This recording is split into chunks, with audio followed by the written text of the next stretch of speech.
ನಮ್ಮ ಕರ್ತನಾದ ಯೇಸು ಕ್ರಿಸ್ತನ ಕೃಪೆಯು ಎಲ್ಲರ ಸಂಗಡ ಇರಲಿ.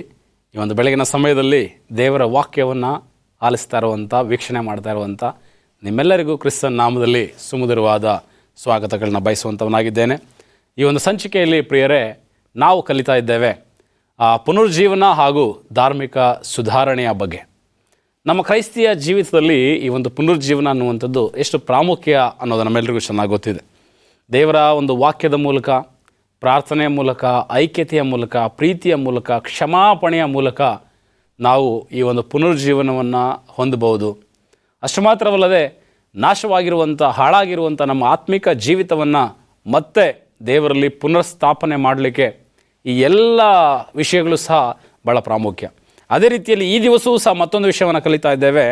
ಈ ಪುನರುಜ್ಜೀವನವನ್ನು ನಾವು ಯಾವ ರೀತಿಯಲ್ಲಿ ಹೊಂದಬಹುದು ಎಂಬುದಾಗಿ ಹೇಳುವಾಗ, ಮುರಿದ ಮನಸ್ಸುಗಳನ್ನು, ಸಂಬಂಧಗಳನ್ನು ಸರಿಪಡಿಸಿಕೊಳ್ಳುವುದರ ಮೂಲಕ ನಾವು ಕ್ರಿಸ್ತನಲ್ಲಿ ಪುನರುಜ್ಜೀವನವನ್ನು ಹೊಂದಬಹುದು. Revival by repairing a broken relationship ಅನ್ನುವಂಥ ವಿಷಯದ ಬಗ್ಗೆ ನಾವು ಕಲಿಯುವಾಗ ಒಂದು ಚಿಕ್ಕ ಪ್ರಾರ್ಥನೆಯ ಮೂಲಕ ನಾವು ಮುಂದುವರಿಯೋಣ. ಪ್ರಿಯರೇ, ಕರ್ತನಾದಂಥ ತಂದೆಯೇ, ಪರಲೋಕದ ದೇವನೇ, ನಿನಗೆ ಸ್ತೋತ್ರ. ಈ ಸುಂದರವಾದ ಸಮಯದಲ್ಲಿ ಪ್ರಿಯ ವೀಕ್ಷಕರೊಟ್ಟಿಗೆ ನಿನ್ನ ವಾಕ್ಯವನ್ನು ನಾವು ಕಲಿಯುವಾಗ, ಕರ್ತನೇ, ವಾಕ್ಯದ ಮೂಲಕ ನಮ್ಮೊಟ್ಟಿಗೆ ಮಾತನಾಡು. ನಮ್ಮಲ್ಲಿ ಮುರಿದು ಹೋಗಿರುವ ಸಂಬಂಧಗಳನ್ನ ನಾವು ಸರಿಪಡಿಸಿಕೊಳ್ಳುವುದಕ್ಕೆ ನಮ್ಮನ್ನು ಬಲಪಡಿಸು. ನಿನ್ನ ವಾಕ್ಯಗಳು ನಮ್ಮ ಜೊತೆಯಲ್ಲಿ ಮಾತನಾಡಲಿ. ಹಾಗೂ ಬರುವಂಥ ವಾಕ್ಯಗಳು ವೀಕ್ಷಣೆ ಮಾಡುವಂಥ, ಕೇಳುವಂಥ ಪ್ರತಿ ಮಕ್ಕಳಿಗೆ, ಪ್ರತಿ ಕುಟುಂಬಗಳಿಗೆ ಆಶೀರ್ವಾದವನ್ನು ಉಂಟು ಮಾಡಲಿ ಎಂಬುದಾಗಿ ಯೇಸು ಸ್ವಾಮಿ ಹೆಸರಲ್ಲಿ ಬೇಡ್ಕೊಳ್ತೇವೆ ತಂದೆಯೇ, ಆಮೇನ್. ಇವತ್ತಿನ ಈ ಸಂದೇಶದಲ್ಲಿ ನಾನೀಗಾಗಲೇ ಹೇಳಿದ ಹಾಗೆ, ಸಾಕಷ್ಟು ಬಾರಿ ಕ್ರೈಸ್ತಿಯ ಜೀವಿತದಲ್ಲಿ ಸಂಬಂಧಗಳು ಬಿರುಕು ಬಿಡ್ತಕ್ಕಂಥದ್ದು ಸಹಜ. ಸೈತಾನನು ಅನೇಕ ಸಂದರ್ಭಗಳಲ್ಲಿ ಸ್ನೇಹಯುತವಾದಂಥ, ಪ್ರೀತಿಮಯವಾದಂಥ, ಬಹಳ ಒಂದು ಗಟ್ಟಿಯಾದ ಬಾಂಧವ್ಯದಲ್ಲಿ ಕಟ್ಟಲ್ಪಟ್ಟಿರುವಂಥ ಸಂಬಂಧಗಳನ್ನು ಅನೇಕ ಸಂದರ್ಭಗಳಲ್ಲಿ ಸೈತಾನನು ಮುರಿದು ಹಾಕಲಿಕ್ಕೆ ಪ್ರಯತ್ನ ಮಾಡ್ತಾನೆ. ಯಾವಾಗ ಸಂಬಂಧಗಳು ಮುರಿದೋಗುತ್ತೆ, ಯಾವಾಗ ಸಂಬಂಧಗಳಲ್ಲಿ ಬಿರುಕು ಉಂಟಾಗುತ್ತೆ, ಆತ್ಮೀಯತೆ ತಾನಾಗಿಯೇ ಕುಗ್ಗೋಗ್ತದೆ. ಪ್ರಿಯರೇ, ನಾವು ನೋಡ್ತೇವೆ, ಈ ಒಂದು ಲೋಕದ ಪ್ರಾರಂಭದಲ್ಲಿ, ಆದಿಯ ದಿನಗಳಲ್ಲಿ ಆದಾಮರ ಅವ್ವರ ಮಕ್ಕಳಾದಂಥ ಹೇಬೇಲ ಮತ್ತು ಕಾಯಿನನ ಜೀವನ. ಈ ಹೇಬೇಲ್ ಮತ್ತು ಕಾಯಿನ ಸ್ವತಃ ಒಂದೇ ರಕ್ತವನ್ನು ಹಂಚಿಕೊಂಡು ಹುಟ್ಟಿದಂಥ ಒಂದು ಅಣ್ಣ ತಮ್ಮಂದಿರಾಗಿದ್ದರೂ ದೇವರ ಒಂದು ಸನ್ನಿಧಿಯಲ್ಲಿ ಕಾಣಿಕೆಯನ್ನು ಸಮರ್ಪಿಸುವ ವಿಷಯದಲ್ಲಿ ಅವರಲ್ಲಿ ತಾರತಮ್ಯ ಬರ್ತದೆ. ಈ ತಾರತಮ್ಯ ಎಷ್ಟು ಮಟ್ಟಕ್ಕೆ ಹೋಗಿ ನಿಲ್ಲುತ್ತೆ ಅಂತ ಹೇಳುವಾಗ, ಅವರ ಸಂಬಂಧಗಳನ್ನ ಅದು ಒಡೆದಾಕ್ತು. ಅಣ್ಣ ತಮ್ಮ ಅನ್ನುವಂಥ ಯಾವುದೇ ಭಾವನೆಗಳಿಲ್ಲದೆ, ಬಾಂಧವ್ಯ ಇಲ್ಲದೆ, ಆತ್ಮೀಯತೆ, ಪ್ರೀತಿ ಇಲ್ಲದೆ ವರ್ತಿಸುವಂಥ ಮಟ್ಟಕ್ಕೆ ಅವರ ಸಂಬಂಧವನ್ನು ಮುರಿದಾಗ್ತದೆ. ಕೊನೆಯದಾಗಿ ಅಂತ್ಯವನ್ನು ನೋಡುವಾಗ ಆ ಕಾಯಿನ ಸ್ವತಃ ತಮ್ಮನಾದಂಥ ಹೇಬೇಲನನ್ನು ಕೊಂದು ಹಾಕುವಷ್ಟು ಮಟ್ಟಕ್ಕೆ ಅವರ ಸಂಬಂಧದಲ್ಲಿ ಬಿರುಕು ಬಿಡ್ತು.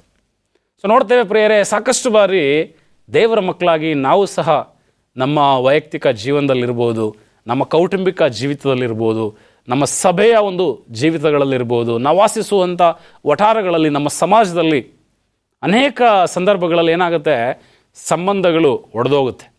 ಯಾಕೆ ಈ ಸಂಬಂಧಗಳು ಒಡೆದೋಗ್ತಾ ಇದೆ? ಯಾವ ವಿಷಯಗಳಲ್ಲಿ ನಾವು ಎಡುತ್ತಾ ಇದ್ದೇವೆ? ಈ ಸಂಬಂಧಗಳನ್ನ ಮತ್ತೆ ಪುನರ್ಸ್ಥಾಪನೆ ಮಾಡೋದು ಯಾವ ರೀತಿಯಲ್ಲಿ? ಈ ಸಂಬಂಧಗಳನ್ನ ಮತ್ತೆ ಕ್ರಿಸ್ತನಲ್ಲಿ ನಾವು ಹೇಗೆ ಒಂದು ಮಾಡಿ ಜೋಡಿಸಿ ನಾವು ಮುಂದೆ ತೆಗೆದುಕೊಂಡು ಹೋಗ್ಬೋದು? ನಿಜವಾಗಿಯೂ ಸಂಬಂಧಗಳು ಜೊತೆಯಾಗಿದ್ದಾಗ, ಗಟ್ಟಿಯಾಗಿದ್ದಾಗ ದೇವರು ಆ ಸಂಬಂಧಗಳನ್ನು ಆಶೀರ್ವಾದ ಮಾಡುವಂಥವನಾಗಿದ್ದಾನೆ. ಸೈತಾನನೂ ಸಹ ಅದನ್ನು ಅಲುಗಾಡಿಸ್ಲಿಕ್ಕೆ ಸಾಧ್ಯ ಇಲ್ಲ. ಯಾವಾಗ ನಮ್ಮ ಸಂಬಂಧಗಳಲ್ಲಿ ಬಿರುಕುಂಟಾಗುತ್ತೆ, ಬಹಳ ಬೇಗ ನಮ್ಮ ಆತ್ಮೀಯ ಜೀವಿತವೂ ಸಹ ಬಿದ್ದೋಗುತ್ತೆ. ಪ್ರಿಯರೇ, ವಾಕ್ಯದಲ್ಲಿ ನಾವು ನೋಡ್ತೇವೆ, ರೋಮಾಪುರದವರಿಗೆ ಬರೆದ ಪತ್ರಿಕೆ 5ನೇ ಅಧ್ಯಾಯ 10ನೇ ವಚನ, ದೇವರಿಗೆ ವೈರಿಗಳಾಗಿದ್ದ ನಾವು ಆತನ ಮಗನ ಮರಣದ ಮೂಲಕ ಆತನೊಂದಿಗೆ ಸಮಾಧಾನವಾಗಿರಲಾಗಿ, ಆತನ ಕೂಡ ಸಮಾಧಾನವಾದ ನಮಗೆ ಆ ಮಗನಿಗಿರುವ ಜೀವದಿಂದ ರಕ್ಷಣೆಯಾಗುವುದು ಮತ್ತೂ ನಿಶ್ಚಯವಲ್ಲವೇ? ಇಲ್ಲಿ ಸ್ವಾಮಿ ಈ ವಾಕ್ಯದ ಮೂಲಕ ನಮಗೆ ತಿಳಿಸ್ಕೊಡ್ತಾ ಇದ್ದಾರೆ. ಏದೇನ್ ತೋಟದಲ್ಲಿ ಆದಾಮ ಹವ್ವ ಮತ್ತು ದೇವರ ಸಂಬಂಧ ಭಾಳಷ್ಟು ಗಟ್ಟಿಯಾಗಿತ್ತು. ಆ ಒಂದೇ ಒಂದು ಮನಸ್ಥಿತಿ, ಒಂದೇ ಆಲೋಚನೆ, ಒಂದೇ ಉದ್ದೇಶ, ಒಂದೇ ಧ್ಯೇಯ, ಒಂದೇ ಗುರಿ, ಪರಿಶುದ್ಧತೆ, ಉತ್ತಮವಾದಂಥ ಜೀವನ, ಇಂಥ ಪರಿಸ್ಥಿತಿಯಲ್ಲಿದ್ದಂಥ ಆದಾಮ ಅವರು ದಿನ ಕಳೆದಂತೆ ಕಾಲಕ್ರಮೇಣ ದೇವರಿಂದ ದೂರ ಆಗ್ತಾರೆ. ಪ್ರಿಯರೇ, ಏನಾಯಿತು ಅಲ್ಲಿ ಅಂತ ನೋಡುವಾಗ ಸೈತಾನ ಈ ಆದಾಮ ಅವರ ಜೀವನದಲ್ಲಿ ಪ್ರವೇಶ ಮಾಡೋದು ನೋಡ್ತೇವೆ.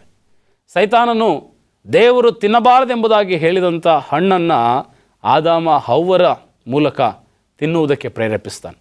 ಅವಳು ಆ ಒಂದು ಹಣ್ಣಿನ ಆಶೆಗೆ ಆಕೆ ಒಳಗಾಗಿ ಅದನ್ನು ತೆಗೆದುಕೊಂಡು ನಿಷೇಧಿಸಲ್ಪಟ್ಟಂಥ ದೇವರು ತಿನ್ನಬಾರ್ದೆಂಬುದಾಗಿ ಹೇಳಿದಂಥ ಹಣ್ಣನ್ನು ಆಕೆ ತಿನ್ನುವುದನ್ನು ನೋಡ್ತೇವೆ ಪ್ರಿಯರೇ. ಯಾವಾಗ ಆದಾಮ ಮತ್ತು ಹವ್ವರು ದೇವರ ಆಜ್ಞೆಯನ್ನು ಮೀರಿದ್ರು, ದೇವರಿಗೆ ವಿರುದ್ಧವಾಗಿ ನಡ್ಕೊಂಡ್ರು, ದೇವರ ಮತ್ತು ಮನುಷ್ಯರ ಸಂಬಂಧ ಒಡೆದೋಗುತ್ತೆ. ಆ ಒಡೆದೋದಂಥ ಸಂಬಂಧ ದೇವರಿಗೆ ಪ್ರೀತಿಯ ಮಕ್ಕಳಾಗಿ, ದೇವರಿಗೆ ಮಿತ್ರರಾಗಿದ್ದಂಥ ಈ ಆದಾಮ ಅವರು ದೇವರಿಗೆ ಶತ್ರುಗಳಾಗಿ ಮಾರ್ಪಡ್ತಾರೆ. ಸೈತಾನನ ಪಕ್ಷದಲ್ಲಿ ಅವರು ನಿಂತ್ಕೊಳ್ಬೇಕಾದಂಥ ಪರಿಸ್ಥಿತಿ ಬಂತು. ಆ ಸಂದರ್ಭದಲ್ಲಿ ಆ ಮುರಿದೋದಂಥ, ಆ ಒಡೆದೋದಂಥ ಸಂಬಂಧವನ್ನು ಪುನರ್ಸ್ಥಾಪನೆ ಮಾಡಲಿಕ್ಕೆ ದೇವರು ತನ್ನ ಮಗನನ್ನು ಬಲಿಯಾಗಿ ಅಲ್ಲಿ ಅರ್ಪಿಸೋ ನೋಡ್ತೇವೆ ಪ್ರಿಯರು. ತನ್ನ ಸ್ವತಃ ಒಬ್ಬನೇ ಮಗನನ್ನು, ಯೇಸು ಕ್ರಿಸ್ತನನ್ನು ದೇವರು ಒಂದು ಸಮಾಧಾನದ ಒಪ್ಪಂದದ ಯಜ್ಞವಾಗಿ ಬಲಿಯಾಗಿ ಅಲ್ಲಿ ಅರ್ಪಿಸುವುದರ ಮೂಲಕ ಈ ಒಡೆದೋದಂಥ ಮುರಿದೋದಂಥ ಸಂಬಂಧವನ್ನು ಮತ್ತೆ ಕಟ್ಟುವುದನ್ನು ನಾವು ನೋಡ್ತೇವೆ ಪ್ರಿಯರೇ.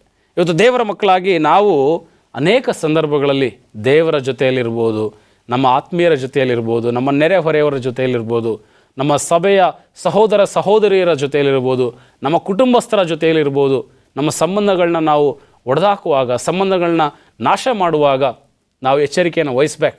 ನಮ್ಮೊಳಗೆ ಸೈತಾನಿಗೆ ಯಾವಾಗ ನಾವು ಅವಕಾಶ ಕೊಡ್ತೇವೆ, ನಮ್ಮ ಸಂಬಂಧಗಳು ನಾಶವಾಗುತ್ತೆ ಪ್ರಿಯ. ಸತ್ಯವೇದದಲ್ಲಿ ಬಹಳ ಒಳ್ಳೆಯ ಒಂದು ಉದಾಹರಣೆ ವಾಕ್ಯದಲ್ಲಿ ನಮಗೆ ಕೊಡಲ್ಪಟ್ಟಿದೆ. ಏನು ಆ ಉದಾಹರಣೆ ಅಂತ ನಾವು ನೋಡುವಾಗ, ಅಪೊಸ್ತಲರ ಕೃತ್ಯಕ್ಕೆ ನಮ್ಮ ಪುಸ್ತಕಗಳನ್ನ ತಿರುಗಿಸೋಣ. ದ ಬುಕ್ ಆಫ್ ಆ್ಯಕ್ಟ್ಸ್, ಅಪೊಸ್ತಲರ ಕೃತ್ಯಗಳಲ್ಲಿ 15ನೇ ಅಧ್ಯಾಯ 36ನೇ ವಚನ ಈ ರೀತಿಯಾಗಿ ಹೇಳುತ್ತೆ. ಕೆಲವು ದಿವಸಗಳಾದ ಮೇಲೆ ಪೌಲನು ಬಾರ್ನಬನಿಗೆ, ನಾವು ಕರ್ತನ ವಾಕ್ಯವನ್ನು ಸಾರಿದ ಎಲ್ಲ ಊರುಗಳಿಗೆ ತಿರುಗಿ ಹೋಗಿ ಅಲ್ಲಿರುವ ಸಹೋದರರು ಹೇಗಿದ್ದಾರೆಂದು ನೋಡೋಣ ಬಾ ಎಂದು ಹೇಳಿದನು. ಬಾರ್ನಬನು ಮಾರ್ಕನೆನಿಸಿಕೊಳ್ಳುವ ಯೋಹಾನನನ್ನು ತಮ್ಮ ಸಂಗಡ ಕರೆದುಕೊಂಡು ಹೋಗಬೇಕೆಂದಿದ್ದಾಗ ಪೌಲನು, ನಮ್ಮೊಂದಿಗೆ ಕೆಲಸಕ್ಕೆ ಬಾರದೆ ಪಂಪುಲ್ಯದಲ್ಲಿ ನಮ್ಮನ್ನು ಬಿಟ್ಟವನನ್ನು ಕರೆದುಕೊಂಡು ಹೋಗುವುದು ತಕ್ಕದಲ್ಲವೆಂದು ನೆನೆಸಿದನು. ಇಲ್ಲಿ ಪೌಲ ಮತ್ತು ಬಾರ್ನಬ ಬಹಳ ಒಳ್ಳೆಯ ಆತ್ಮೀಯ ಸ್ನೇಹಿತರು. ಈ ಪೌಲ ಬಾರ್ನಬರು ಅನೇಕ ಸುವಾರ್ಥ ಸೇವೆಗಳನ್ನು ಒಟ್ಟಿಗೆ ಮಾಡಿದಂಥವ್ರು. ಅನೇಕ ಸಭೆಗಳನ್ನ ಸ್ಥಾಪನೆ ಮಾಡಿ, ಅನೇಕ ದೇವರ ಒಂದು ಸುವಾರ್ತೆ ತಲುಪದಂಥ ಸ್ಥಳಗಳಿಗೆ ಸುವಾರ್ತೆಯನ್ನು ತಲುಪಿಸುವಂಥ ಕೆಲಸವನ್ನು ಈ ಪೌಲ ಬಾರ್ನಬ ಒಟ್ಟಿಗೆ ಮಾಡಿದ್ದಾರೆ. ಸೊ ಇಂಥ ಒಂದು ಆತ್ಮೀಯತೆಯನ್ನು, ಇಂಥ ಒಂದು ಕ್ರಿಸ್ತನ ಪ್ರೀತಿಯನ್ನು ಈ ಇಬ್ಬರಲ್ಲಿ ನಾವು ಕಾಣ್ತಾ ಇದ್ದೇವೆ ಪ್ರಿಯ. ಆದರೆ ಒಂದು ವಿಷಯದ ಕುರಿತಾಗಿ ಈ ಇಬ್ಬರಲ್ಲಿ ಏನಾಗುತ್ತೆ, ಭಿನ್ನಾಭಿಪ್ರಾಯಗಳು ಬರುತ್ತೆ. ಪೌಲ ಬಾರ್ನಬ ಮತ್ತೊಂದು ಸಾರಿ ತಾವು ಸುವಾರ್ತೆ ಸಾರಿದಂತೆ ಎಲ್ಲ ಊರುಗಳಿಗೆ ಹೋಗಿ ಅದನ್ನು ಸಂಧಿಸಿ ಅವರನ್ನು ವಾಕ್ಯದ ಮೂಲಕ ಬಲಪಡಿಸಿ ನಾವು ಬರೋಣ ಎಂಬುದಾಗಿ ಒಂದು ನಿರ್ಧಾರವನ್ನು ತೆಗೆದುಕೊಳ್ಳುವಾಗ, ಈ ಬಾರ್ನಬ, ಪೌಲನ ಜೊತೆಯಲ್ಲಿದ್ದಂಥ ಸಹೋದರ ಬಾರ್ನಬ ಏನು ಮಾಡ್ತಾ ಇದ್ದಾನೆ, ಇನ್ನೊಬ್ಬ ವ್ಯಕ್ತಿಯನ್ನು ನಮ್ಮ ಜೊತೆಯಲ್ಲಿ ಕರ್ಕೊಂಡು ಹೋಗೋಣ. ಆ ವ್ಯಕ್ತಿ ಯಾರಂತ ನೋಡ್ತಾ ಇದ್ದೇವೆ, ಮಾರ್ಕನೆನಿಸಿಕೊಳ್ಳುವ ಯೋಹಾನ ಎಂಬುದಾಗಿ ನೋಡ್ತೇವೆ. ಈ ಒಬ್ಬ ಮಾರ್ಕನನ್ನು ತಮ್ಮ ಜೊತೆಯಲ್ಲಿ ಕರ್ಕೊಂಡು ಹೋಗ್ಬೇಕೆಂಬುದಾಗಿ ಇವರು ಬಯಸುವಾಗ ಪೌಲ ಏನು ಮಾಡ್ತಾನೆ, ಅದಕ್ಕೆ ವಿರೋಧವನ್ನು ವ್ಯಕ್ತಪಡಿಸ್ತಾನೆ. ಯಾಕೆ ಪೌಲ ಈ ರೀತಿಯಲ್ಲಿ ಮಾಡ್ದ ಅಂತ ಹೇಳಿದರೆ, ಈ ಮಾರ್ಕ ಅನ್ನುವಂಥವನು ಮೊದಲು ಒಂದು ಸಾರಿ ಇವರ ಜೊತೆ ಸುವಾರ್ಥ ಸೇವೆಯನ್ನು ಮಾಡುವಾಗ ಅರ್ಧದಲ್ಲಿಯೇ ಅವರನ್ನು ಬಿಟ್ಟು ಹಿಂದೆ ಹೋದಂಥ ವ್ಯಕ್ತಿ. ಸುವಾರ್ಥ ಸೇವೆ ಕಷ್ಟಕರವಾದಂಥ ಸೇವೆ. ದೇವರ ಒಂದು ಕೆಲಸ ಅಂತ ಹೇಳುವಾಗ ಪ್ರಯಾಸಗಳಿದೆ, ತೊಂದರೆಗಳಿದೆ, ಇಕ್ಕಟ್ಟುಗಳಿದೆ. ಅನೇಕ ಸಂದರ್ಭಗಳಲ್ಲಿ ಆಹಾರ ಅನ್ನ ಇಲ್ಲದೆ ಅಲಿಯಬೇಕಾದಂಥ ಪರಿಸ್ಥಿತಿ, ಮಲಗಲಿಕ್ಕೆ ಒಳ್ಳೆಯ ಮನೆ ಸಿಗದೇ ಇರ್ಬೋದು, ಒಳ್ಳೆಯ ಅನುಕೂಲಗಳು ಸಿಗದೇ ಇರ್ಬೋದು, ಭಾಳಷ್ಟು ಕಷ್ಟಗಳನ್ನ ಹಾದು ಹೋಗಬೇಕಾದಂಥ ಒಂದು ಪರಿಸ್ಥಿತಿ ಈ ಸೇವೆಯಲ್ಲಿ ಬರ್ತದೆ. ಇಂಥ ಒಂದು ಅನುಭವವನ್ನು ಹೊಂದಿದಂಥ ಈ ಮಾರ್ಕನು ಏನು ಮಾಡ್ತಾನೆ, ಪೌಲ ಬಾರ್ನಬರನ್ನು ಅರ್ಧದಲ್ಲಿಯೇ ಅವನು ಬಿಟ್ಟು ಅವನು ಹೊರಟೋಗ್ತಾನೆ. ಆದರೆ ಈ ಪೌಲ ಇಂಥ ವ್ಯಕ್ತಿಯನ್ನು ತಿರುಗಿ ಆ ಜೊತೆಯಲ್ಲಿ ಕರ್ಕೊಂಡು ಹೋಗ್ಬೇಕಂತ ಹೇಳುವಾಗ ಆತನ ಇಷ್ಟಪಡೋದಿಲ್ಲ. ಬೇಡ, ಅವನು ಕಳೆದ ಬಾರಿ ನಮ್ಮನ್ನು ಅರ್ಧದಲ್ಲಿ ಬಿಟ್ಟು ಹೋದಂಥ ವ್ಯಕ್ತಿ, ಆತನನ್ನು ಈಗ ಮತ್ತೆ ನಮ್ಮ ಜೊತೆಯಲ್ಲಿ ಸೇರಿಸ್ಕೊಳ್ಳೋದು ಬೇಡ ಎಂಬುದಾಗಿ ಈ ಪೌಲ ಬಯಸುವಾಗ ಬಾರ್ನಬ ಏನು ಮಾಡ್ತಾನೆ, 39ನೇ ವಚನ, ಈ ವಿಷಯದಲ್ಲಿ ಇಬ್ಬರಿಗೂ ತೀಕ್ಷ್ಣ ವಾಗ್ವಾದ ಉಂಟಾಗಿ ಅವರು ಒಬ್ಬರನ್ನೊಬ್ಬರು ಅಗಲಿದರು. ಆಗ ಬಾರ್ನಬನು ಮಾರ್ಕನನ್ನು ಕರೆದುಕೊಂಡು ಸಮುದ್ರ ಮಾರ್ಗವಾಗಿ ಕುಪ್ರ ದ್ವೀಪಕ್ಕೆ ಹೋದನು. ಪೌಲನು ಸೀಲನನ್ನು ಆರಿಸಿಕೊಂಡು ಸಹೋದರರಿಂದ ಕರ್ತನ ಕೃಪಾತಿಶಯಕ್ಕೆ ಒಪ್ಪಿಸಲ್ಪಟ್ಟವನಾಗಿ ಹೊರಟು ಸಿರಿಯ ಕಿಲಿಕಿಯ ಸೀಮೆಗಳಲ್ಲಿ ಸಂಚರಿಸುತ್ತಾ ಸಭೆಗಳನ್ನು ದೃಢಪಡಿಸಿದನು. ಇಲ್ಲೇನಾಗುತ್ತೆ, ಈ ಪೌಲ ಮತ್ತು ಬಾರ್ನಬ ಬಹಳ ಆತ್ಮೀಯ ವ್ಯಕ್ತಿಗಳು. ಅವರಿಬ್ಬರಲ್ಲಿ ಪರಸ್ಪರ ಹೊಂದಾಣಿಕೆ ಇತ್ತು, ಸಾಕಷ್ಟು ಸೇವೆಗಳನ್ನು ಒಟ್ಟಿಗೆ ಮಾಡಿದಂಥವರು. ಆದರೆ ಈ ಮಾರ್ಕನ ವಿಷಯದಲ್ಲಿ ಇವರಿಬ್ಬರಿಗೆ ಏನಾಗ್ತಾ ಇದೆ, ತೀಕ್ಷ್ಣ ವಾದ ವಿವಾದಗಳಾಗ್ತಾ ಇದೆ, ಭಿನ್ನಾಭಿಪ್ರಾಯಗಳು ಬರ್ತಾ ಇದೆ. ಒಬ್ಬ ಹೇಳ್ತಾನೆ ಈ ಮಾರ್ಕನನ್ನು ಜೊತೆಯಲ್ಲಿ ನಾವು ಕರ್ಕೊಂಡು ಹೋಗೋಣ, ಆದರೆ ಇನ್ನೊಬ್ಬ ಹೇಳ್ತಾ ಇದ್ದಾನೆ ಬೇಡ, ಇವನು ಕಳೆದ ಸಾರಿ ನಮ್ಮನ್ನು ಅರ್ಧದಲ್ಲಿ ಕೈ ಬಿಟ್ಟು ಹೋದಂಥ ವ್ಯಕ್ತಿ. ನೋಡ್ರಿ, ಆ ಮೂರನೇ ವ್ಯಕ್ತಿಯಿಂದಾಗಿ ಇವರಿಬ್ಬರ ಸಂಬಂಧದಲ್ಲಿ ಬಿರುಕು ಬಿಡ್ತಾ ಇದೆ. ಇವರಿಬ್ಬರ ಸಂಬಂಧ ಒಡೆದೋಗುವಂಥ ಒಂದು ಹಂತಕ್ಕೆ ತಲುಪ್ತಾ ಇದೆ. ತೀಕ್ಷ್ಣವಾದಂಥ ವಾದ ವಿವಾದಗಳು ನಡೀತಾ ಇದೆ, ವಾಗ್ವಾದಗಳಾಗ್ತಾ ಇದೆ, ಭಿನ್ನಾಭಿಪ್ರಾಯಗಳು ಬರ್ತಾ ಇದೆ. ಆದರೆ ಈ ಭಿನ್ನಾಭಿಪ್ರಾಯ ಎಲ್ಲಿಗೆ ಹೋಗಿ ಮುಟ್ಟುತ್ತೆ ಎಂಬುದನ್ನು ನೋಡುವಾಗ ಇವರಿಬ್ಬರನ್ನು ಅಗಲಿಸುತ್ತೆ ಪ್ರೇಯರ್. ಬಹಳ ಆತ್ಮೀಯ ಸಹೋದರರಾದಂಥ ಕ್ರಿಸ್ತನ ಸುವಾರ್ತೆಯನ್ನು ಒಟ್ಟಿಗೆ ಅನೇಕ ವರ್ಷಗಳು ಮಾಡಿದಂಥ ಇಬ್ಬರು ಸಹೋದರರು ತಮ್ಮ ಒಂದು ಭಿನ್ನಾಭಿಪ್ರಾಯಗಳಿಂದ ಬೇರ್ಪಡ್ತಾ ಇದ್ದಾರೆ.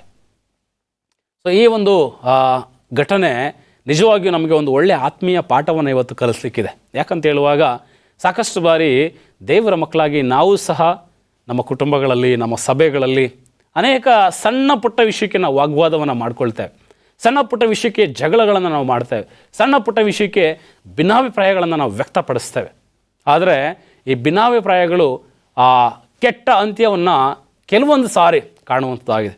ಆದರೆ ಈ ಒಂದು ಘಟನೆ ನಮಗೆ ಒಳ್ಳೆಯ ಒಂದು ಪಾಠವನ್ನು ಕಲಿಸ್ಲಿಕ್ಕಿದೆ. ಏನು ಆ ಒಳ್ಳೆಯ ಪಾಠ ಅಂತ ನೋಡುವಾಗ ಈ ಪೌಲ ಏನು ಮಾಡ್ತಾನೆ, ಅವರಿಬ್ಬರು ಪೌಲ ಮತ್ತು ಬಾರ್ನಬ ಬೇರೆ ಆದಾಗ ಪೌಲ ಸೀಲನನ್ನು ಕರ್ಕೊಂಡು ಒಂದು ಕಡೆ ಸುವಾರ್ತೆಗೆ ಹೋಗ್ತಾನೆ. ಈ ಬೇರೆ ಆದಂಥ ಬಾರ್ನಬ ಈ ಮಾರ್ಕನನ್ನು ಕರೆದುಕೊಂಡು ಇನ್ನೊಂದು ಕಡೆ ಸುವಾರ್ತೆಗೆ ಹೋಗ್ತಾನೆ. ತದನಂತರ ಅವರು ಕೆಲವಾರು ಪಟ್ಟಣಗಳನ್ನು, ಕೆಲವಾರು ಸ್ಥಳಗಳನ್ನು ಸಂಧಿಸಿ ಸುವಾರ್ಥ ಸೇವೆಯನ್ನು ಮಾಡಿದರು, ಯಶಸ್ವಿಯಾಗಿ ಸುವಾರ್ತೆಯನ್ನು ಪೂರೈಸ್ತಾರೆ. ಆದರೆ ಪೌಲ ಯಾರನ್ನ ಬೇಡ ಎಂಬುದಾಗಿ ತಿರಸ್ಕಾರ ಮಾಡಿದಂಥ ಈ ಮಾರ್ಕನೆನ್ನುವಂಥ ವ್ಯಕ್ತಿ ಮುಂದಿನ ದಿವಸಗಳಲ್ಲಿ ಈ ಸುವಾರ್ತೆಯಲ್ಲಿ ಭಾಳ ಉತ್ತಮವಾದಂಥ ಸಾಧನವಾಗಿ ಅವನು ದೇವರ ಕೈಯಲ್ಲಿ ಉಪಯೋಗಿಸಲ್ಪಡ್ತಾನೆ ಪ್ರಿಯರೇ. ಅನೇಕ ಬಾರಿ ನಾವು ನಮ್ಮ ಮನುಷ್ಯ ದೃಷ್ಟಿಕೋನದಲ್ಲಿ ಕೆಲವು ವ್ಯಕ್ತಿಗಳನ್ನು, ಕೆಲವು ವಿಷಯಗಳನ್ನು ನಾವು ನೋಡುವಾಗ ನಮಗೆ ಅದು ತೃಪ್ತಿ ನೀಡೋದಿಲ್ಲ. ಹಲವಾರು ಬಾರಿ ಸಂಬಂಧಗಳನ್ನ ಮುರಿದಾಕುತ್ತೆ, ಹಲವಾರು ಬಾರಿ ಭಿನ್ನಾಭಿಪ್ರಾಯಗಳನ್ನ ತರುತ್ತೆ. ಆದರೆ ದೇವರಿಗೆ ನಾವು ಒಪ್ಪಿಸಿಕೊಟ್ಟು ದೇವರ ಚಿತ್ತದಂತೆ ನಾವು ನಡೆಯುವಾಗ ಆ ಒಂದು ವ್ಯರ್ಥವಾದಂಥ, ತಿರಸ್ಕರಿಸಲ್ಪಟ್ಟಂಥ, ಕೆಲಸಕ್ಕೆ ಬಾರದಂಥ ವಿಷಯಗಳನ್ನ ದೇವರು ಭಾಳ ಅದ್ಭುತ ರೀತಿಯಲ್ಲಿ, ಭಾಳ ಉನ್ನತವಾದ ರೀತಿಯಲ್ಲಿ ದೇವರು ನಡೆಸ್ತಾನೆ ಅನ್ನೋದಕ್ಕೆ ಇದು ಒಂದು ಒಳ್ಳೆಯ ಉದಾಹರಣೆ ಪ್ರಿಯರೇ. ಯಾವಾಗ ಈ ಪೌಲ ಮಾರ್ಕ ಬೇಡ ಸುವಾರ್ತೆಗೆ ಎಂಬುದಾಗಿ ಆತನ ತಿರಸ್ಕಾರ ಮಾಡಿ ಬಾರ್ನಬನ ಜೊತೆಯಲ್ಲಿದ್ದ ಸಂಬಂಧವನ್ನು ಬಿರುಕು ಬಿಟ್ಟು ಒಡೆದಾಕುವಂಥ ಒಂದು ಸ್ಥಿತಿಗೆ ಆತನು ಹೋಗ್ತಾನೆ. ಆದರೆ ಇದನ್ನು ಸಹಿಸಿಕೊಂಡು ತಾಳ್ಮೆಯಿಂದ ಆ ಮಾರ್ಕನ್ ಅನ್ನುವಂಥ ವ್ಯಕ್ತಿಯನ್ನು ಭಾಳ ಪ್ರೀತಿಪೂರ್ವಕವಾಗಿ ತನ್ನ ಜೊತೆಯಲ್ಲಿ ಕರ್ಕೊಂಡು ಸುವಾರ್ಥ ಸೇವೆಯನ್ನು ಮಾಡಿದಂಥ ಈ ಬಾರ್ನಬ ಮುಂದಿನ ದಿವಸಗಳಲ್ಲಿ ಅವರು ಎಂಥ ಒಂದು ಫಲಿತಾಂಶವನ್ನು ನೋಡ್ತಾರೆ ಅಂತ ಹೇಳಿದರೆ, ನಮ್ಮ ಪುಸ್ತಕದಲ್ಲಿ ಏನಾಗುತ್ತೆ, ಸತ್ಯವೇದದಲ್ಲಿ 2 ತಿಮೋತಿ 4ನೇ ಅಧ್ಯಾಯ 10ನೇ ವಚನದಲ್ಲಿ ಇದೇ ಪೌಲ ಅಲ್ಲಿ ಹೇಳ್ತಾನೆ. 2 ತಿಮೋತಿ 4ನೇ ಅಧ್ಯಾಯ 10ನೇ ವಚನ, ನನ್ನ ಬಳಿಗೆ ಬರುವುದಕ್ಕೆ ಪ್ರಯತ್ನ ಮಾಡು, ಯಾಕಂದರೆ ದೇವನು ಇಹಲೋಕವನ್ನು ಪ್ರೀತಿಸಿ ನನ್ನನ್ನು ಬಿಟ್ಟು ಹೋದನು. ಥೆಸಲೋನಿಕಕ್ಕೆ ಆತನು ಹೊರಟು ಹೋದನು. ಕ್ರೆಸ್ಕನು, ಗಲಾತ್ಯನು, ತೀತನು, ದಲ್ಮಾತ್ಯನು ಹೋದನು. ಲೂಕನು ಮಾತ್ರ ನನ್ನ ಜೊತೆಯಲ್ಲಿದ್ದಾನೆ. ಮಾರ್ಕನನ್ನು ಸಂಗಡ ಕರ್ಕೊಂಡು ಬಾ, ಅವನು ನನಗೆ ಸೇವೆಗಾಗಿ ಉಪಯುಕ್ತನಾಗಿದ್ದಾನೆ. ಇಲ್ಲಿ ಪೌಲ ಏನು ಹೇಳ್ತಾ ಇದ್ದಾನೆ, ಒಂದು ಕಾಲದಲ್ಲಿ ಈ ಮಾರ್ಕ ಬೇಡ ನಮ್ಮ ಜೊತೆಯಲ್ಲಿ, ಈತನ ಕರ್ಕೊಂಡು ಹೋಗೋದು ಬೇಡ ಅಂತ ಹೇಳಿ ಬಾರ್ನಬನ ಜೊತೆಯಲ್ಲಿದ್ದಂಥ ಸಂಬಂಧವನ್ನು ಮುರಿದು ಹಾಕಿ ಭಿನ್ನಾಭಿಪ್ರಾಯಗಳನ್ನಿಟ್ಕೊಂಡು ಅಲ್ಲಿಂದ ಹೊರಟೋಗಿದ್ದಂಥ ಪೌಲ, ಕೋಪದಿಂದ ಬೇಸರದಿಂದ ಹೊರಟೋಗಿದ್ದಂಥ ಪೌಲ ಈಗ ತಿರುಗಿ ಹೇಳ್ತಾ ಇದ್ದಾನೆ, ಆ ಮಾರ್ಕನನ್ನು ಜೊತೆಗೆ ನೀನು ಕರ್ಕೊಂಡು ಬಾ, ಯಾಕಂದರೆ ಆತನ ಸೇವೆಯಲ್ಲಿ ಏನಾಗ್ತಾನೆ, ಬಹಳ ಒಳ್ಳೆಯ ಉಪಯೋಗಕ್ಕೆ ಆತನು ಬರ್ತಾನೆ. ಹೌದು ಪ್ರಿಯರೇ, ಸಾಕಷ್ಟು ಬಾರಿ ಸಂಬಂಧಗಳನ್ನ ನಾವು ಒಡೆದು ಹಾಕೋದಕ್ಕಿಂತ ಮುಂಚೆ ನಾವು ಯೋಚನೆ ಮಾಡಬೇಕು. ಕೆಲವೊಂದು ಸಾರಿ ಅವರಿಂದ ಯಾವುದೇ ಉಪಯೋಗ ಇಲ್ಲ, ನಮಗೆ ಅವರಿಂದ ಯಾವುದೇ ಪ್ರಯೋಜನ ಇಲ್ಲ, ಆ ವ್ಯಕ್ತಿಯಿಂದ ಯಾವುದೇ ಕೆಲಸಕ್ಕೆ ಬರುವಂಥ ಕಾರ್ಯಗಳೇನು ನಮಗೆ ಕಾಣಿಸ್ತಲ್ಲ ಎಂಬುದಾಗಿ ನಾವು ನೆನೆಸ್ಬೋದು. ಆದರೆ ಅಂಥ ವ್ಯಕ್ತಿಯನ್ನೇ ದೇವರು ಉನ್ನತವಾಗಿ ಆಶೀರ್ವದಿಸ್ತಾನೆ. ಅಂಥ ವ್ಯಕ್ತಿಯ ಮೂಲಕ ಉನ್ನತ ಕಾರ್ಯಗಳನ್ನ ದೇವರು ಸಾಧಿಸಲಿಕ್ಕೆ ಸಾಧ್ಯ ಪ್ರೇರೆ. ಯಾವ ಸಂದರ್ಭದಲ್ಲಾಗಲಿ, ಕೆಲವೊಂದು ಸಾರಿ ನಮ್ಮ ಮನೆಗಳಲ್ಲೂ ಸಹ ಯಾವುದೋ ಒಬ್ಬ ವ್ಯಕ್ತಿಯನ್ನು ನಾವು ಯೂಸ್ಲೆಸ್ ಎಂಬುದಾಗಿ ನೆನೆಸ್ತೀವಿ, ಪ್ರಯೋಜನಕ್ಕೆ ಬಾರದವನು, ಇವನಿಂದ ಏನೂ ಸಹ ಆಗೋದಿಲ್ಲ. ಆದರೆ ದೇವರ ಕೃಪೆ ಅಂಥ ವ್ಯಕ್ತಿಯ ಮೂಲಕವೇ ಕಾರ್ಯ ಮಾಡಲು ಸಾಧ್ಯ. ಸಭೆಗಳಲ್ಲೂ ಅಷ್ಟೇ, ಕೆಲವೊಂದು ಸಾರಿ ನಾವೇನು ಮಾಡ್ತೇವೆ, ಕೆಲ ವ್ಯಕ್ತಿಗಳನ್ನು ಯಾವುದಕ್ಕೂ ನಾವು ಮುಂದೆ ಕರೆಯದೆ, ಇವರಿಗೇನೂ ಬರೋದಿಲ್ಲ, ಇವ್ರಿಗೇನೂ ಗೊತ್ತಿಲ್ಲ, ಇವರು ಪ್ರಯೋಜನಕ್ಕೆ ಬಾರದಂಥ ವ್ಯಕ್ತಿ, ಯೂಸ್ಲೆಸ್ ಎಂಬುದಾಗಿ ನಾವು ನೆನೆಸ್ತೇವೆ. ಆದರೆ ಯೇಸು ಕ್ರಿಸ್ತನ ಕೃಪೆ ಅವರ ಮೇಲಿರುವಾಗ ಅಂಥ ವ್ಯಕ್ತಿಯೇ ಉಪಯೋಗಕ್ಕೆ ಬರುವಂಥ ಉನ್ನತವಾದ ಕಾರ್ಯಗಳನ್ನ ಸಾಧಿಸುವಂಥ ಒಂದು ಅವಕಾಶಗಳಿದೆ ಪ್ರೇಯರ್. ಆದ್ದರಿಂದ ನಾವು ಯಾವಾಗಲೂ ಬಾರ್ನಬನಂತೆ ಸಂಬಂಧಗಳನ್ನು ಗಟ್ಟಿಗೊಳಿಸುವ ಒಂದು ಕಾರ್ಯವನ್ನು ನಾವು ಮಾಡಬೇಕು. ಪೌಲನು ಸಾಕಷ್ಟು ಬಾರಿ ಈ ಮಾರ್ಕನ ಬಗ್ಗೆ ಆತನು ಮಾಡಿದಂಥ ಹಿಂದಿನ ಒಂದು ಕಾರ್ಯದ ಬಗ್ಗೆ ಆತನೇನು ಮಾಡ್ತಾ ಇದ್ದಾನೆ, ಮಾತಾಡ್ತಾ ಇದ್ದಾನೆ. ಅವನು ಸೇವೆಯನ್ನು ಅರ್ಧಕ್ಕೆ ಬಿಟ್ಟು ಹೋದಂಥ ವ್ಯಕ್ತಿ ಅವನು ಜೊತೆಗೆ ಬೇಡ ಎಂಬುದಾಗಿ ಹೇಳ್ತಾನೆ. ಆದರೆ ಈ ಬಾರ್ನಬನು ಮಾಡಿದಂಥ ಒಳ್ಳೆಯ ಕೆಲಸ, ಬಾರ್ನಬನಲ್ಲಿದ್ದಂಥ ಒಂದು ತಾಳ್ಮೆ, ಬಾರ್ನಬನಲ್ಲಿದ್ದಂಥ ಒಂದು ಪ್ರೀತಿ, ಬಾರ್ನಬನಲ್ಲಿದ್ದಂಥ ಒಂದು ಸಹಿಸಿಕೊಳ್ಳುವಂಥ ಗುಣ, ಇದೆಲ್ಲವೂ ಏನು ಮಾಡ್ತು, ಒಬ್ಬ ನಾಶವಾಗುವಂಥ ಸುವಾರ್ತೆಯನ್ನು ಅರ್ಧಕ್ಕೆ ಬಿಟ್ಟು ಬಂದಂಥ ವ್ಯಕ್ತಿಯನ್ನು ಒಬ್ಬ ಉಪಯುಕ್ತ ವ್ಯಕ್ತಿಯಾಗಿ ಇದು ಮಾರ್ಪಡಿಸುತ್ತಾ ಇದೆ. ಇವತ್ತು ನಮ್ಮ ಒಂದು ಜೀವಿತದಲ್ಲೂ ಸಹ ಈ ಒಂದು ಘಟನೆಯಿಂದ ನಾವು ಪಾಠ ಕಲಿಬೇಕು. ಸಾಕಷ್ಟು ಬಾರಿ ನಾವು ಸಣ್ಣ ಪುಟ್ಟ ವಿಷಯಕ್ಕೆ ಜಗಳ ಮಾಡ್ತೀವಿ, ಸಂಬಂಧಗಳನ್ನ ಮುರಿದಾಕ್ತೀವಿ. ಗಂಡ ಹೆಂಡತಿ ಮಧ್ಯದಲ್ಲಿರ್ಬೋದು, ತಂದೆ ತಾಯಿ ಮಕ್ಕಳು ಕುಟುಂಬದಲ್ಲಿ, ಸಭೆಯಲ್ಲಿ, ಸಭಿಕರ ಮಧ್ಯದಲ್ಲಿ ಈ ಸಂಬಂಧಗಳು ಮುರಿದೋಗೋದಕ್ಕೆ ಮುಂಚೆ ಒಂದು ಕ್ಷಣ ಯೋಚನೆ ಮಾಡಿರಿ. ದೇವರು ಎಂಥ ಒಂದು ವ್ಯಕ್ತಿಯನ್ನಾದರೂ ಆತನ ಕಾರ್ಯಕ್ಕೆ ಉನ್ನತವಾಗಿ ದೇವರು ಆಯ್ಕೆ ಮಾಡಲಿಕ್ಕೆ ಸಾಧ್ಯ ಪ್ರೇಯರ್. ನಾವು ದಾವೀದನ ಜೀವಿತ ನೋಡ್ತೇವೆ.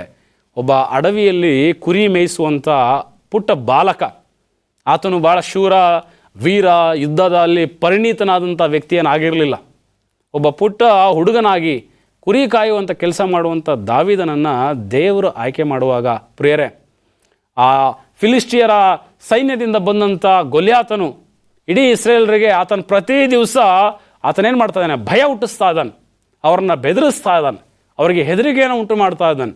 ನಿಮ್ಮಲ್ಲಿ ಯಾರಾದರೂ ನನ್ನ ಮುಂದೆ ನಿಂತು ಯುದ್ಧ ಮಾಡುವಂಥ ವೀರನಿದ್ದರೆ ಮುಂದೆ ಬರಲಿ ಎಂಬುದಾಗಿ ಆತನೇನು ಮಾಡ್ತಾನೆ, ಪ್ರತಿ ದಿವಸ ಅವ್ರನ್ನ ಉದ್ರೇಕಕ್ಕೆ ಒಳಪಡಿಸ್ತಾ ಇದ್ದಾನೆ. ಆದರೆ ಈ ಇಸ್ರೇಲ್ ಸೈನ್ಯದಲ್ಲಿ ಹಲವಾರು ವರ್ಷಗಳು ಸೈನ್ಯದಲ್ಲಿ ಕೆಲಸ ಮಾಡಿದಂಥ, ಸೈನಿಕ ತರಬೇತಿಯನ್ನು ಹೊಂದಿದಂಥ, ಆಯುಧಗಳನ್ನು ಉಪಯೋಗ ಮಾಡಲಿಕ್ಕೆ ಎಲ್ಲವೂ ಸಹ ತಿಳಿದಿರುವಂಥ ಯಾವ ಸೈನಿಕನ ಕೈಯಲ್ಲೂ ಆ ದಾವೀದನನ್ನು ಸೋಲಿಸ್ಲಿಕ್ಕಾಗಲಿ, ಅವನ ಜೊತೆಯಲ್ಲಿ ಯುದ್ಧ ಮಾಡಲಿಕ್ಕಾಗಲಿ, ಹೋರಾಡಲಿಕ್ಕಾಗಲಿ ಸಾಧ್ಯ ಆಗಲಿಲ್ಲ ಪ್ರಿಯರೇ. ಆದರೆ ಯಾವ ಯುದ್ಧದ ಕೌಶಲ್ಯಗಳು ಇಲ್ಲದ ಒಬ್ಬ ಸಾಧಾರಣ ಕುರಿ ಮೇಯಿಸುವಂಥ ಈ ಯವನಸ್ಥ ದಾವೀದನನ್ನು ದೇವರು ಉಪಯೋಗ ಮಾಡ್ತಾರೆ. ಯಾವ ರೀತಿಯಲ್ಲಿ ದೇವರು ಉಪಯೋಗ ಮಾಡಿದ್ರು ಅಂತ ಹೇಳಿದರೆ, ಆ ಯುದ್ಧದಲ್ಲಿ ಶೂರನಾಗಿರುವಂಥ ಗೊಲ್ಯಾತನ ಮುಂದೆ ನಿಂತಾಗ ಭಾಳ ಪುಟ್ಟ ಹುಡುಗನಂತೆ ದಾವೀದ ಕಾಣಿಸ್ತಾ ಇದ್ದಾನೆ. ಜೊತೆಗೆ ಆತನಲ್ಲಿ ಯಾವುದೇ ಕೌಶಲ್ಯಗಳಿಲ್ಲ, ಯುದ್ಧದ ಆಯುಧಗಳನ್ನು ಉಪಯೋಗಿಸುವ ರೀತಿ ನೀತಿಗಳು ಅವನಿಗೆ ಗೊತ್ತಿಲ್ಲ. ಅಂಥ ಒಬ್ಬ ವ್ಯಕ್ತಿಯನ್ನು ದೇವರು ಯಾವ ರೀತಿಯಲ್ಲಿ ಉಪಯೋಗ ಮಾಡಿದರು ಆ ಕಥೆ ನಮ್ಮೆಲ್ಲರಿಗೂ ಚೆನ್ನಾಗಿ ಗೊತ್ತಿದೆ. ಕೇವಲ ಕವಣೆ ಮತ್ತು ಕಲ್ಲುಗಳಿಂದ, ಕೇವಲ ಒಂದು ಕಲ್ಲಿನಿಂದ ದಾವೀದ ಏನು ಮಾಡ್ದ, ಆ ಗೊಲ್ಯಾತನ ತಲೆಯನ್ನು ಸೀಳಿ ಇಸ್ರೇಲರಿಗೆ ಆ ದಿವಸ ಜಯವನ್ನು ತಂದುಕೊಟ್ಟ. ಇವತ್ತು ನಮ್ಮ ಜೀವಿತಗಳಲ್ಲೂ ಸಹ ಉಪಯೋಗಕ್ಕೆ ಬಾರದೇ ಇರುವಂಥ ವ್ಯಕ್ತಿ, ಈತನಿಂದ ಯಾವುದೇ ಪ್ರಯೋಜನ ಇಲ್ಲ, ಈತನಿಂದ ಒಳ್ಳೆಯದೇನು ಆಗೋದಿಲ್ಲ ಎಂಬುದಾಗಿ ನಾವು ಯಾವುದನ್ನು ನೆನೆಸ್ತೇವೋ ಅಂಥ ವ್ಯಕ್ತಿಗಳನ್ನೇ ದೇವರು ಉಪಯೋಗ ಮಾಡ್ತಾನೆ. ನಾವು ಅಂಥ ವ್ಯಕ್ತಿಗಳನ್ನ ಗೌರವಿಸಬೇಕು.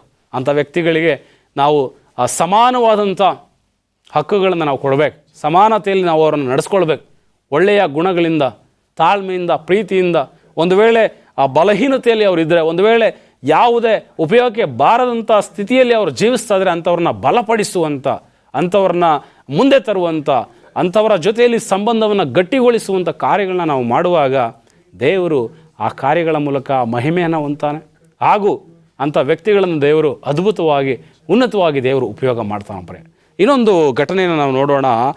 ನಮ್ಮ ಸತ್ಯವೇದಗಳಲ್ಲಿ ಫಿಲೋಮೋನನಿಗೆ ಬರೆದಂಥ ಒಂದು ಪತ್ರಿಕೆ. ಈ ಫಿಲೋಮೋನನಿಗೆ ಬರೆದಂಥ ಪತ್ರಿಕೆ ಭಾಳ ವಿಶೇಷವಾದಂಥ ಪತ್ರಿಕೆ. ಕೇವಲ 25 ವಚನಗಳನ್ನ ಹೊಂದಿರುವಂಥ ಒಂದು ಪತ್ರಿಕೆ ಪ್ರಿಯರೇ. ಒಂದೇ ಅಧ್ಯಾಯ. ಈ ಒಂದು ಫಿಲೋಮೋನಿಗೆ ಬರೆದಂಥ ಪತ್ರಿಕೆಯಲ್ಲಿ ಒಂದು ಘಟನೆ ನಡೀತದೆ. ಏನು ಘಟನೆ? ನಾವು ವಾಕ್ಯವನ್ನು ಓದೋಣ. 1ನೇ ಅಧ್ಯಾಯ 10ನೇ ವಚನ. ನಾನು ಸೆರೆಯಲ್ಲಿ ಪಡೆದಿರುವ ನನ್ನ ಮಗನಾದ ಒನೇಸಿಮನ ವಿಷಯದಲ್ಲಿ ನಿನ್ನನ್ನು ಬೇಡಿಕೊಳ್ಳುತ್ತೇನೆ. ಅವನು ಮೊದಲು ನನಗೆ ಅಪ್ರಯೋಜಕನಾಗಿದ್ದನು, ಈಗ ನಿನಗೂ ನನಗೂ ಪ್ರಯೋಜಕನಾಗಿದ್ದಾನೆ. ಅವನು ನನಗೆ ಪ್ರಾಣದಂತಿದ್ದರೂ ಅವನನ್ನು ನಿನ್ನ ಬಳಿಗೆ ಹಿಂದಕ್ಕೆ ಕಳುಹಿಸಿಕೊಟ್ಟಿದ್ದೇನೆ. ಪೌಲನು ರೋಮಾಪುರದಲ್ಲಿ ಸೆರೆಮನೆಯಲ್ಲಿರುವಾಗ ಒಬ್ಬ ವ್ಯಕ್ತಿಯನ್ನು ಭೇಟಿ ಮಾಡ್ತಾನೆ. ಆ ವ್ಯಕ್ತಿ ಹೆಸರೇ ಒನೇಸಿಮ. ಈ ಒಬ್ಬ ಓನೇಸಿಮ ಅನ್ನುವಂತನು ಫಿಲೋಮೋನನಿಗೆ ಒಬ್ಬ ದಾಸನಾಗಿ ಕೆಲಸ ಮಾಡ್ತಾ ಇದ್ದ. ಆದರೆ ಚರಿತ್ರೆ ಹೇಳುತ್ತೆ ಪ್ರಿಯರೇ, ಈ ಓನೇಸಿಮ ಫಿಲೋಮೋನನ ಬಳಿಯಲ್ಲಿ ದಾಸನಾಗಿ ಕೆಲಸ ಮಾಡುವಾಗ ಆ ಫಿಲೋಮೋನನ ಕೆಲವು ವಸ್ತುಗಳನ್ನ ಕದ್ದು ಕಳ್ಳತನ ಮಾಡಿ ಅವನು ಅಲ್ಲಿಂದ ಓಡಿ ಹೋಗಿದ್ದ. ಯಜಮಾನನಿಂದ ಆತನೇನು ಮಾಡ್ದ, ಕೆಲವು ವಸ್ತುಗಳನ್ನ ಕದ್ಕೊಂಡು ತನ್ನ ಸ್ಥಾನಕ್ಕೆ ದುರುಪಯೋಗವನ್ನು ಪಡಿಸಿ ಆತನು ಹೊರಟೋಗ್ತಾನೆ, ಕಳ್ಳನಾಗಿ ಆತನು ಓಡೋಗ್ತಾನೆ. ಆದರೆ ಒಂದು ದಿವಸ ಅವನು ಆ ಸೆರೆಮನೆಯಲ್ಲಿ ಪೌಲನನ್ನು ಸಂಧಿಸುವುದು ನೋಡ್ತೇವೆ.